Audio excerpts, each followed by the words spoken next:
And so next up we have a good friend of mine who is running for city council in this district, who also started a group called, what was the name of it, Marni? Community Land Use, community land, to change the land use issues.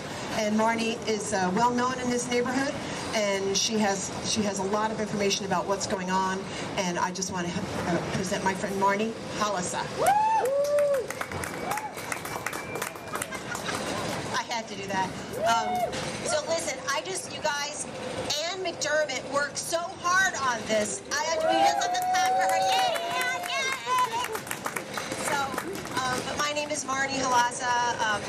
I'm running for council in this district. I'm here dressed as a 1940s patron of the hotel. And I'm here to save the Pennsylvania Hotel. But I'm also here to question the wisdom of demolition.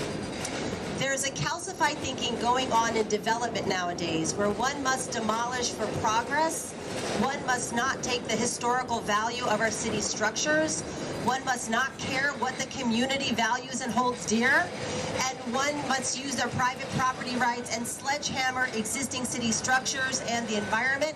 I reject that. Two French architects, Lacaton and Jean Philippe Vassal, this year won the prestigious Prizker Prize for architecture, where they have embraced a vow to never demolish. They reject demolition, recognizing the environmental costs of buildings, from the energy they use to carbon emissions embodied in their materials. These architects have focused their work on adaptive reuse, which is what everybody's kind of talking about.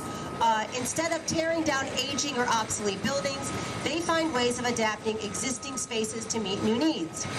One of their adaptive projects was a cramped 1960s-era social housing tower on the outskirts of Paris. The French architects revitalized the building and expanded the area of 96 units by tearing off the original concrete facade and extending the apartments with large terraces and balconies, turning a drab and potentially problematic housing project in an impoverished area into modern light-filled residences. This is what I envision for the Pennsylvania Hotel, to repurpose as low-income housing for our homeless and low-income neighbors, which would be a beautiful way in tackling our homelessness crisis.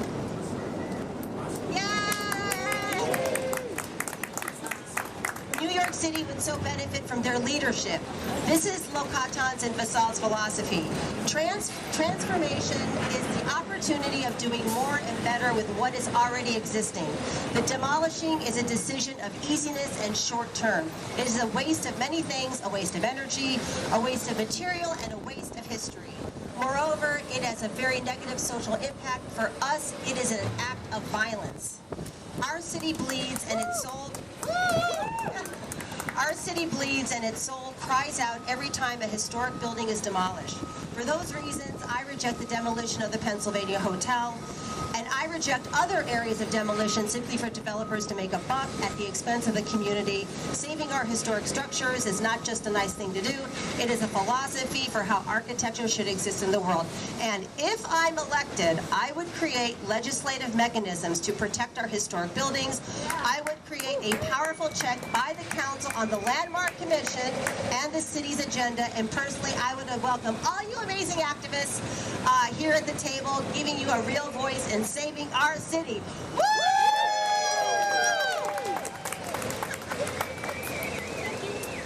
Thank you, Marni. And I just want to say, Marni single-handedly organized the NYCCouncil tenants at the Fulton houses. Can I say something about that? Guys, I'm sorry. This is really super important. This is actually the most important thing I'm going to say.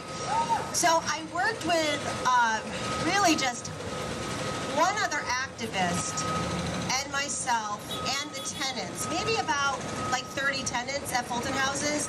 We actually stopped the demolition of 2 buildings at Fulton houses. We threw everything at them. We got the media there. We got the tenants protesting at Corey Johnson's house, Mayor de Blasio.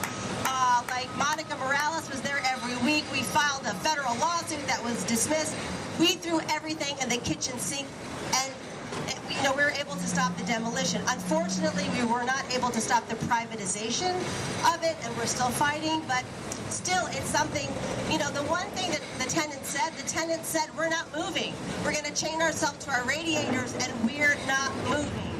And honestly, I think that really helped. So. Marni is a true warrior for New York City, let me tell you.